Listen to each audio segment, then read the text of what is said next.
sort of the big things in TD's history to me, one was when we became employee-owned. Of course, that's 52, long before I got there or started employee ownership. Next was servant leadership. What Dad decided to do was to have a series of meetings at his and Mother's home with groups of 15 or so people at a time. You wouldn't be there with your immediate supervisors, people from all around the company every time. He had come across this pamphlet, The Servant as Leader, somewhere, and was buying them. And when you got your invitation to come, it was in there. So this is one of the things we'll talk about. And they probably talked about it an hour or two out of a 6 or 8 hour session. So it wasn't the only thing at all. And Dad did not say, we're going to do this. He said, let's talk about this. What do you think? Well, at the end of that process of a year and a half, 2 big things came out of it. One is we discovered that we liked this idea of servant leadership. We discovered that we were doing lots of technical training on plumbing or accounting or engineering or whatever it was, and no training on leadership. And as complicated as plumbing and accounting are, they're not near as complicated as people. So we were having people getting promoted to, plumbing foreman because they're the best plumber, or accounting manager because they're the best accountant, and they were failing or having trouble. So we started leadership development built around servant leadership in the early 70s. Next big deal, I think, was the crisis of the late 80s, when we came very close to losing the business. Our business went in half between 88 and 89. All the banks in Texas were local banks. 9 out of the 10 largest banks in Texas failed. All the real estate guys failed, but the banks bailed them out because they couldn't afford to let them fail. All the savings and loans failed. Of the 10 largest mechanical contractors in the country, 6 of them were headquartered in Texas. We're the only one that survived intact. All the rest failed. So it was really, really tough. And we had, since business had collapsed in Texas, we were taking work around the country, thinking, we can do something in North Carolina and something here and something there. Well, it wasn't all working out as easy as we thought it was going to. So a lot of those jobs were in trouble. Our bonding company, you got to get a bond to do most big commercial jobs, twice cut us off for 90 days. We could not deliver surety bond for 90 days. They'd say, where's the bond? Oh, it's coming, don't worry. Our bank failed. So instead of owing our bank, our friends at Mercantile Bank, $15 million, we owed the federal government $15 million. And they were not a bank, they were a collection agency. We did a lot of things. Our employment went in half in a year.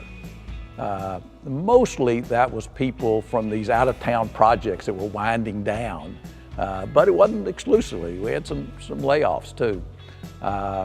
We had back then something called a defined benefit retirement plan, and you read about these in the paper today that they're underfunded, and ours was actually overfunded by about $1 million, but we couldn't take that $1 million out.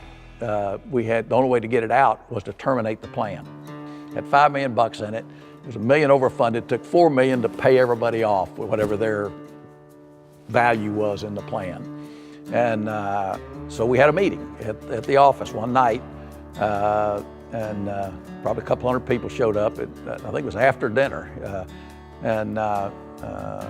I laid it out where we were. Everybody knew it was a problem, but most people didn't realize how really maybe we're not going to be here pretty soon.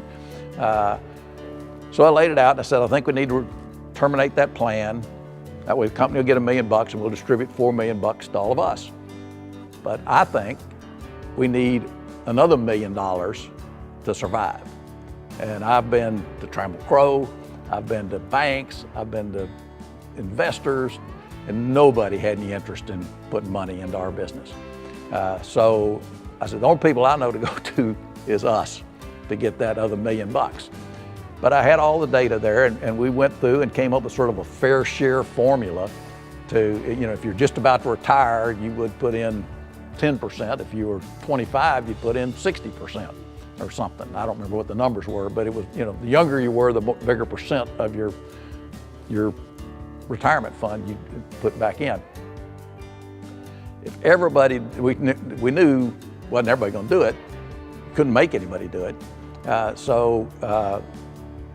If everybody, we came up with a formula that if everybody had done it, it raised $1.5 million. And the next few weeks I went around and talked to just about everybody in the company with the job sites and meetings all over the place, and explained the deal to everybody because everybody wasn't at this meeting, and asked for their support.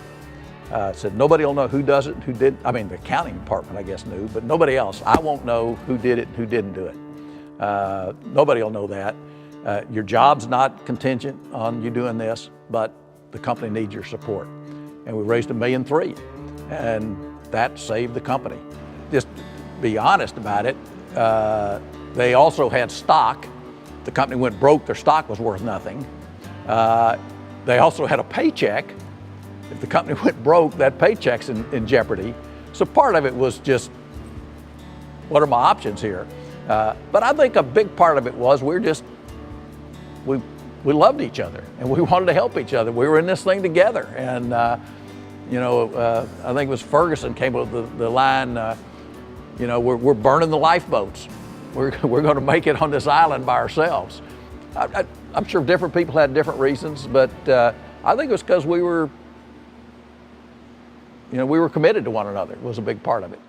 Another big thing in the history of TD, I think, that I didn't mention earlier was succession. We and I worked at that really hard for about 5 years because we put in a rule that you had to retire at the end of the year you turned 65. The reason I did that is I had a couple of execs that I had to go to and say, I really think it's time for you to retire. And they really didn't want to.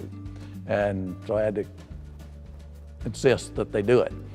And so I'm not going to do this anymore. I'm going to make a rule.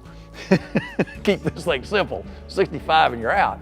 Well, one of the best things about that, I didn't even think about it at the time, was when I got to be 60, I knew when I was going to be 65, and it's coming. And I better start making some plans about this because we got to do it. So I really started working at it. One of the things we did, about half the execs worked for Ben, and about half of them worked for me. He and I just swapped. So he could work with the ones I'd been working with, and I could work with the ones he'd been working with. So we'd have a cross-reference. I think it's worked great. Harold's done a great job, and the business has thrived. It's grown a lot. Stock's done well, business has done well, and it's one of the things I'm really, really proud of.